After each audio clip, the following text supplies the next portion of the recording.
Hi hello, ಚಳಿಗೆ ಏನಾದ್ರು spicy ತಿನ್ನಬೇಕು ಅನ್ನಿಸ್ತಾ ಇದೆಯಾ? ಹಾಗಾಗಿ ಹೆಲ್ದಿಯಾಗಿ ಮಸಾಲ ಪಾಪಡ್ಗೆ ನಾನು ಸ್ವಲ್ಪ ಕುಕುಂಬರ್, ಈರುಳ್ಳಿ ಮತ್ತು ಟೊಮ್ಯಾಟೋನ ಯೂಸ್ ಮಾಡ್ಕೊಂಡಿದ್ದೀನಿ.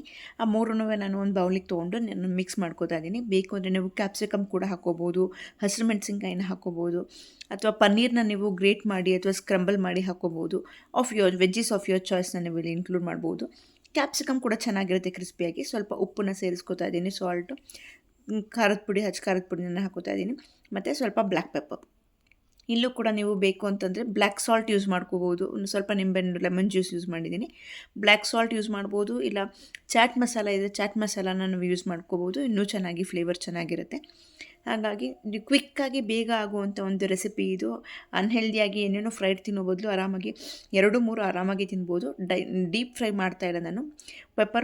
ಮಸಾಲ ಪಾಪಡ್ನ ತೊಗೊಂಡು ಹಾಗೆ ಫ್ಲೇಮಲ್ಲೇ ನಾನು ರೋಸ್ಟ್ ಮಾಡ್ಕೋತಾ ಇದ್ದೀನಿ. ಹೆಲ್ದಿಯಾಗಿರೋದ್ರಿಂದ ಅಟ್ಲೀಸ್ಟ್ ನಾವು ಗಿಲ್ಟ್ ಫ್ರೀಯಾಗಿ ಎರಡು ಮದುವೆ ಹೊಟ್ಟೆ ತುಂಬ ತಿನ್ಬೋದು. ಲೋ ಕ್ಯಾಲೋರೀಸಲ್ಲಿ ನಾನು ಪಾಪಡನ್ನ ನಾನು ರೋಸ್ಟ್ ಮಾಡ್ಕೊಂಡ್ಮೇಲೆ ಮಸಾಲಾನ ನಾನು ಹಾಕೋತಾ ಇದ್ದೀನಿ.